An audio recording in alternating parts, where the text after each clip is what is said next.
Hey guys, तो कैसे आप सभी। आई होप आप सब अच्छे होंगे और अच्छे बने रहेंगे। आज हम सेट की तीसरी वीडियो के बारे में बात करेंगे, जिसमें हम सेट के ऑपरेशन ऑन सेट के बारे में बात करने वाले हैं। हम सेट पर कैसे ऑपरेट करते हैं, ऑपरेशन ऑन ए सेट हम किस तरह से अप्लाई करते हैं, आज हम उसके बारे में बात करेंगे। उससे पहले मैं आपको थोड़ी सी इंटरवल के बारे में बात बता देता हूँ। इंटरवल हमारे पास चार तरह के होते हैं। पहला ओपन इंटरवल, एक होता है हमारे पास क्लोज्ड इंटरवल, एक होता है अपने पास राइट हाफ क्लोज्ड इंटरवल, और एक होता है हमारे पास लेफ्ट हाफ क्लोज्ड इंटरवल। तो इन सभी के बारे में आज हम बात करने वाले हैं। पहले इंटरवल देखते हैं। इंटरवल मैथ में होता क्या है, तो एक तरह से ये भी सेट होता है, रियल नंबर का सेट होता है, जो कि किन्हीं दो स्पेसिफिक रियल नंबर्स के बीच में जो हमारे रियल नंबर आते हैं उनका एक सेट होता है। मान लीजिए हमारे पास लेट कर लेते हैं ए और बी है, जो कि हमारे रियल नंबर से बिलोंग करते हैं, और बात यह है कि बी इज़ ग्रेटर देन ए। तो कंडीशन पहली बनती है क्लोज्ड इंटरवल के बारे में। क्लोज इंटरवल को हम कैसे डिफाइन करेंगे, ये देख लीजिए। क्लोज इंटरवल को हम ऐसे इन क्लोज ब्रैकेट्स के अंदर ऐसे ए और बी को रखेंगे। इसको मैथमेटिकली कैसे डिफाइन करते हैं, इसको मैथमेटिकली ऐसे डिफाइन करेंगे कि एक्स सच दैट एक्स, ये क्लोज जब हम इंटरवल लेते हैं, जब क्लोज इंटरवल लेते हैं x is greater than equal to x, a is greater than equal to x and less than equal to b लेते हैं। इस तरह से हम इसको मैथमेटिकली डिफाइन करते हैं क्लोज इंटरवल के केस में। अगर हम बात करें ओपन इंटरवल की, अगर बात हो ओपन इंटरवल की, तो ओपन इंटरवल में हम ऐसे, ये हमारे ओपन ब्रैकेट है ऐसे। क्लोज और ओपन में क्या फ़र्क है, हम इन दो वैल्यूज़ को काउंट करते हैं, इन दोनों वैल्यूज़ को हम लेते हैं। लेकिन हम बात करें अगर ओपन इंटरवल की ए और बी, तो हम इन दो वैल्यू को छोड़ते हैं। एक्सट्रीम जो हमारी वैल्यू है इनको छोड़कर जो इनके बीच की वैल्यू है उनको लेते हैं। इसको मैथमेटिकली कैसे डिफाइन करते हैं, एक्स कोई नंबर है सच दैट हमारा x is greater than a and is less than b. हम ऐसे, क्योंकि यहाँ पे इक्वल टू हम इसलिए नहीं लगाते क्योंकि हम हमारे जो ए और बी है यहाँ पे हम इनको इंक्लूड नहीं करते हैं। बात करते हैं राइट हाफ क्लोज इंटरवल की। राइट हाफ क्लोज इंटरवल को हम कैसे डिफाइन करते हैं। राइट हाफ हमारा कौन सा, इधर वाली साइड होती है राइट हाफ। तो ए इधर से क्लोज होगा और इधर से ओपन होगा, इधर से ओपन होगा लेफ्ट साइड से, और राइट हाफ क्लोज है ना, तो राइट की तरफ से ये हमारा क्लोज्ड होगा। तो इसको कैसे मैथमेटिकली डन करते हैं, देख लीजिए। ए एक्स, और यहाँ पे हम इक्वल टू डाल देते हैं, क्योंकि यहाँ पे तो बी को हम इंक्लूड करेंगे, क्योंकि इंक्लूड ऐसे इसलिए करेंगे क्योंकि बी की तरफ से इंटरवल हमारा क्लोज है, तो इसलिए यहाँ पे ग्रेटर देन इक्वल टू का साइन आएगा। फोर्थ की बात करते हैं left half closed interval. Left half close का मतलब है लेफ्ट की तरफ से क्लोज और राइट की तरफ से ओपन होगा। तो मैथमेटिकली कैसे लिखेंगे इसको, एक्स सच दैट ए। अब इस बार देखिए ए की तरफ से क्लोज है, जब भी क्लोज हो तो हम ग्रेटर देन इक्वल टू का साइन डालते हैं, और यहाँ पे ग्रेटर देन इक्वल टू डालते हैं, और यहाँ पे एक्स, और यहाँ से ऐसे कर देते हैं, क्योंकि इस तरफ से इस बार इंटरवल हमारा ओपन है। तो ये बात हुई हमारी इंटरवल की। अब बात करते हैं लेंथ ऑफ इंटरवल। किसी इंटरवल की लेंथ को हम कैसे निकालते हैं, लेंथ ऑफ इंटरवल तो ये होती है बी माइनस ए। जब भी हम करें तो हमारे किसी भी इंटरवल की लेंथ कितनी दूरी है उसकी इंटरवल की मिल जाएगी। अब हम इनको डन कैसे करते हैं, क्लोज इंटरवल को आप देखिए। क्लोज इंटरवल को मान लीजिए ये रियल लाइन है, ये ए है और ये है बी, ये ए और बी है। ए और बी को देख लीजिए क्लोज इंटरवल में, ये दोनों तरफ से क्लोज हो, क्योंकि हम दोनों वैल्यूज़ लेते हैं। इसको ऐसे, ये यहाँ से यहाँ तक का हमारा कितना हो जाएगा, ए क्लोज बी हो जाएगा इंटरवल। ओपन में क्या होता है, ये रियल लाइन है, यहाँ पे जो है होगा ऐसे ओपन होगा बी, और ये हमारा बीच में, इनके बीच में क्या होगा, ए ओपन बी होगा। इसको कैसे लेते हैं एक तरफ से ओपन, इस तरफ से ओपन, इस तरफ से क्लोज्ड होगा, तो ए बी। इसको हम ऐसे लिखेंगे बी ऐसे, और इसको अगर रियल लाइन पे हम डिनोट करेंगे तो इसको इस तरफ से क्लोज, क्योंकि इस तरफ से देखिए क्लोज है, और इस तरफ से ओपन दिखा देंगे, तो ये हमारा ये जो बीच की इसकी जो डिस्टेंस है ये होगा हमारी क्लोज ए बी ओपन। तो ये लेंथ होगी, लेंथ को भी आपने देख लिया होगा। ऑपरेशन होने सेट की बात करते हैं। सबसे पहला ऑपरेशन हमारे पास है union of set. Union of set. अब देखिए यार, अब मैथ की भाषा में भी ना भी समझे, यूनियन का मतलब आप सभी को पता होगा, हिंदी मतलब यूनियन का क्या होता है, एक तरह से जोड़ना। तो हम जब भी दो सेट को जोड़ते हैं तो हम यूनियन की बात करते हैं। यूनियन ऑफ सेट की बात कब होती है, जब हम किन्हीं दो सेट को जोड़ते हैं। तो बात कर लेते हैं, let A and B are two sets, then A union B. अब ये यूनियन का साइन होता है, ए यूनियन बी, इन दोनों सेट का union is the set of all elements present either in A और इन बी और इन बोथ। अब देखिए डेफिनेशन क्या बोलती है। मैंने लिखा कोई हमारे पास दो सेट है ए और बी, उनका यूनियन एक ऐसा सेट होगा जो कि एलिमेंट या तो ए में प्रेजेंट होगा, ए सेट में प्रेजेंट होगा, या तो एलिमेंट बी सेट में प्रेजेंट होगा। तो हम ए यूनियन बी को मैथमेटिकली कैसे लिखते हैं वो देख लीजिए। हमारे पास एक्स कोई एलिमेंट है, एक्स या तो ए से बिलोंग करेगा और एक्स बिलोंग्स टू बी। अब मैंने यहाँ पे और डाला है, और इसलिए डाला है, तो एक्स ए से बिलोंग करेगा या तो एक्स बी से बिलोंग करेगा। ये बात देख लीजिए। हम एग्जाम्पल लेकर देखते हैं। ए सेट लेट कर लेते हैं हमारे पास 1 2 3 5, ये ले लेते हैं। बी सेट को लेते हैं हम 2 4 6 5 1, ये ले लेते हैं। अब हमें निकालना है ए यूनियन बी, हमें इन दोनों सेट का यूनियन निकालना है। तो हम 1 लेंगे, 1 इस सेट में भी है, जो 2 बार रिपीट हो रहा है उसको हम एक बार लेंगे। हम 2 ले लेंगे, 2 यहाँ पे भी है लेकिन एक बार लेना है, या तो ए में प्रेजेंट होगा तो बी में, ठीक है, या तो दोनों में, डेफिनेशन ही बोलते हैं दोनों में प्रेजेंट है तो हमें एक बार लेना है। 3 हम 4 ले लेंगे, 5 2 बार है तो एक बार लेना है, 6 ले लेंगे, और ये हमारा ए यूनियन बी निकल कर आ चुका है। ये इसे कहते हैं यूनियन ऑफ सेट। अब बात करते हैं properties of union of set. अब कुछ प्रॉपर्टी है खास वो हम देख लेते हैं सेट के अंदर की।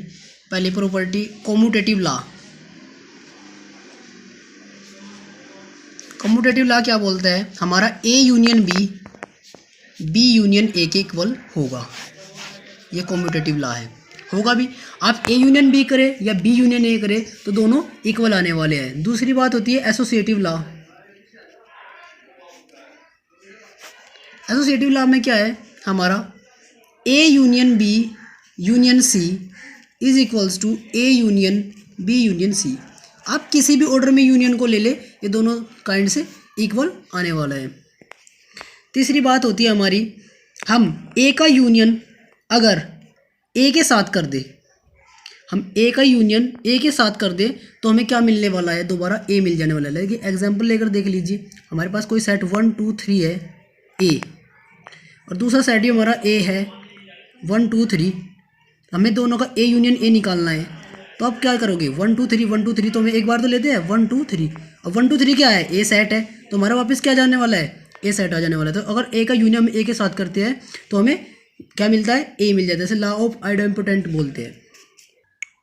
अब बात करते हैं अगले लॉ की, जो कि मतलब हम ए का यूनियन अगर फाई के साथ कराए या फिर हम फाई का यूनियन ए के साथ कराए तो हमें क्या मिलने वाला है, ए मिलने वाला है दोबारा। क्यों, एग्जाम्पल लेते हैं।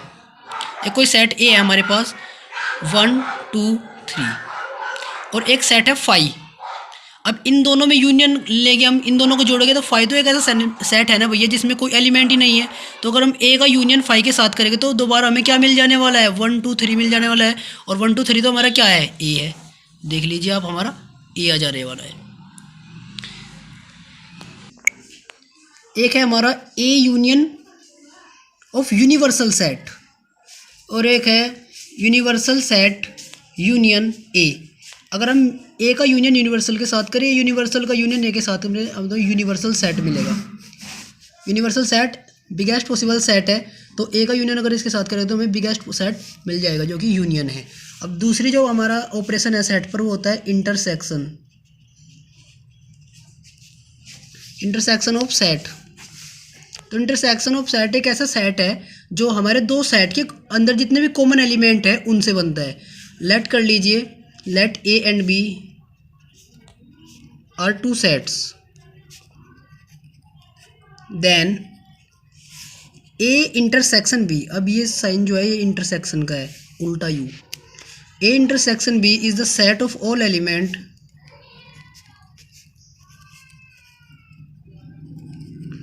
विच आर कॉमन, यहाँ पे कॉमन शब्द का इस्तेमाल होगा, which are common to both A and B, जो ए और बी में कॉमन है।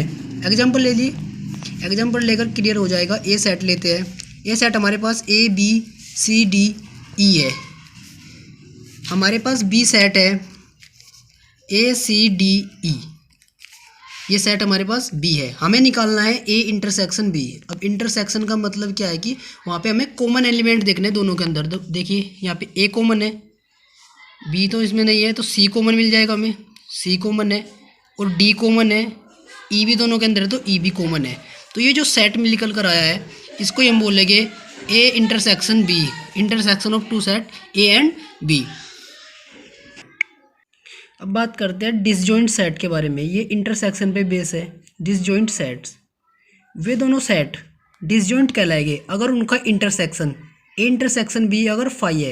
ए इंटरसेक्शन बी फाई कहने का मतलब क्या है, ए इंटरसेक्शन बी में कोई भी एलिमेंट कॉमन ना आए, यानी कि वो सेट खाली रह जाए। मैं मान लीजिए हम एक एग्जांपल लेते हैं ए बी सी, और बी सेट हमारे पास है डी ई एफ, हमें इनका इंटरसेक्शन करा ए इंटरसेक्शन बी, देख लीजिए कोई कॉमन एलिमेंट मिल रहा है, नहीं मिल रहा है, तो जब नहीं मिलता है तो हम उसको फाई से डिनोट करते हैं। जब ऐसे दो सेट मिले हमें जिनका इंटरसेक्शन फाई मिले तो उन दोनों सेट को डिसजॉइंट सेट कहते हैं।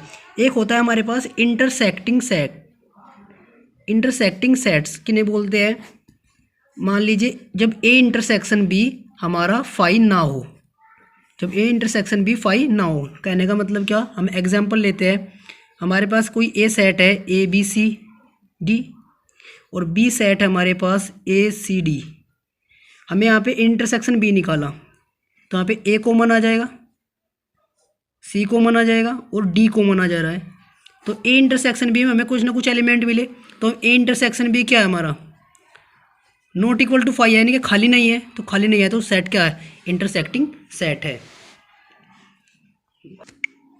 तो बात करते हैं डिफरेंस ऑफ सेट की। दो सेट का हमें डिफरेंस निकालना है, तो हम कैसे निकालते हैं, हम ए माइनस बी ऐसे करते हैं, और ये होता क्या है एक्चुअली मैथमेटिकली हम इसको कैसे करते हैं, x belongs to A but x do not belongs to B, ऐसे। अब ये क्या है, हमारे पास दो सेट है ए माइनस बी, तो डिफरेंस का मतलब क्या है, ए के वे एलिमेंट जो बी में प्रेजेंट नहीं है, दोबारा सुनिए, ए के वे एलिमेंट जो बी में प्रेजेंट नहीं है उसको हम बोलते हैं डिफरेंस ऑफ टू सेट। अब एग्जांपल से ज़्यादा क्लैरिटी आती है, तो देख लीजिए ए हमने लिया, मान लीजिए 1 2 3 6, बी हमने लिया 1 2 4 एंड 8, ये लिया, हमें निकालना है ए माइनस बी। अब ए माइनस बी का मतलब क्या है, ए के वह एलिमेंट जो बी में ना हो, ए के वह एलिमेंट जो बी में ना हो कौन से है, 1 2 ये तो है, तो 3 6 नहीं है बी के अंदर, देख लीजिए 4 8 है 3 6 की जगह, तो हमें कौन से निकालने होते हैं, जो ए के वह एलिमेंट जो बी में नहीं है, ए के वह एलिमेंट 3 और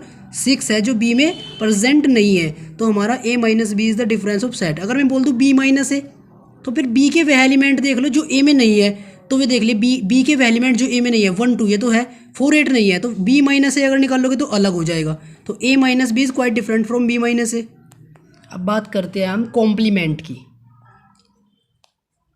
कॉम्प्लीमेंट ऑफ सेट अभी भी अच्छा टॉपिक है। कॉम्प्लीमेंट ऑफ सेट कैसे निकालते हैं, complement of set is nothing but universal set minus A set, यही कॉम्प्लीमेंट है, और इसको हम डिनोट करते हैं ए डैश से भी, ए डैश से भी इसको डिनोट करा जाता है और किया जाता है यू माइनस ए लिख देते हैं, तो वो भी कॉम्प्लीमेंट ऑफ सेट होता है। अब ये होता क्या है, जब भी हमें किसी भी सेट का कॉम्प्लीमेंट निकालना होता है तो हम उसको उसके यूनिवर्सल सेट से माइनस करते हैं। अब यूनिवर्सल सेट सबसे बड़ा सेट होता है, सभी सेट उसके क्या होते हैं, सबसेट होते हैं। तो इसी तरह से हम एक एग्जांपल लेकर बताते हैं आपको। ए सेट मान लीजिए, सबसे पहले मानते हैं यू सेट, यानी कि यूनिवर्सल सेट हमारे पास क्या है 1 2 3 4 5 6 7 8, हमारे पास यूनिवर्सल सेट ये है। और हमारे पास ए सेट क्या है 1 2 5 और 7, ये हमारे पास ए सेट है। हमें निकालना है ए का कॉम्प्लीमेंट, ए का कॉम्प्लीमेंट निकालना है, इसका मतलब हमने क्या करना पड़ेगा, यू माइनस ए करना पड़ेगा। यू माइनस ए कर दीजिए, यानी कि अभी बताया था मैंने डिफरेंस ऑफ सेट क्या होता है, यू के एलिमेंट जो ए में प्रेजेंट ना हो, यू के एलिमेंट देख लीजिए जो ए में प्रेजेंट है ये 1 2 5 7, इनको हटा दीजिए 1 2 5 और 7, क्या बचता है हमारे पास 3 4 6 और 8, तो ये हो जाएगा आपका ए डैश, यानी कि ए का कॉम्प्लीमेंट ये निकल चुका है। अब इसकी एक प्रॉपर्टी है शानदार सी, ये नोट कर लीजिए आप, अगर हम ए के कॉम्प्लीमेंट का भी कॉम्प्लीमेंट ले दें, ए के कॉम्प्लीमेंट का भी कॉम्प्लीमेंट ले तो वापस हमें ए मिल जाएगा। कैसे, देख लीजिए, हमने ए सेट लिया, हमारे पास देखिए ये कॉम्प्लीमेंट है, यही देख लीजिए आप, ये देख लीजिए 3 4 6 8, अगर मैं इसको दोबारा कॉम्प्लीमेंट निकाल दूँ तो क्या मिलेगा मुझे, ये 3 4 6 8 दोबारा हटा देगा इससे, 3 4 6 और 8, तो वापस क्या आ जाएगा 1 2 5 और 7, तो वापस हमें क्या मिल गया, ए मिल गया। तो यही होती है एक प्रॉपर्टी इसकी, अगर हम ए के कॉम्प्लीमेंट का भी अगर कॉम्प्लीमेंट ले तो हमें कितना मिल जाएगा, ए मिल जाएगा।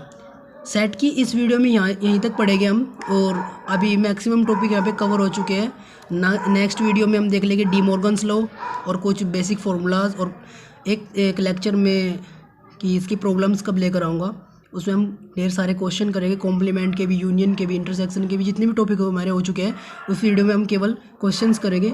यहाँ तक इतना ही, देखने के लिए थैंक्स।